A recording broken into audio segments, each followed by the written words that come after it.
কত সুন্দর লাগছে না আমার দিদিকে, মনে হচ্ছে একটা পুতুল দাঁড়ায় আছে আমাদের সামনে। অল্প সময়ের মধ্যে দিদিকে সাজানো হয়েছে, তবু অনেক সুন্দর লাগছে দিদি। ওদেরকে পার্লারের আন্টি 6টার দিকে টাইম দিয়েছিল, কারণ 8টায় বন্ধ হয় কারোপূর্ণ। আর আমরা সেই সময় মতো যাইতে পারিনি, অনেক রাগ হয়েছিল। তো আমার যেহেতু অনেক নিয়মকানুন থাকে, এগুলো করতে অনেকটা টাইম লেগে যায়, আর আমরা 7টায় চলে আসি পার্লারে। তবুও অনেক সুন্দর সাজ হয়েছে অল্প সময়ের মধ্যে। আর এই তো আমরা এখন রিক্সায় উঠে পড়েছি, অনেকক্ষণ দাঁড়াইছিলাম। আর দিদিও খুব এক্সাইটেড, একটু পরে তার বিয়ে।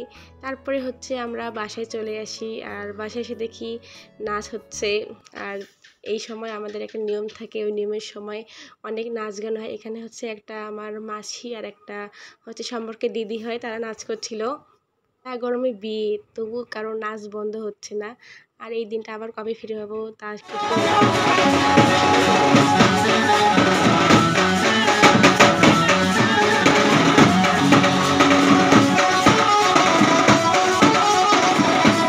তারপর নাচ গান শেষ করে হচ্ছে এখানে তো দিদিকে বসানো হয়েছে ফটোশ্যুট করার জন্য। আমরাও অনেক ছবি তুলছি।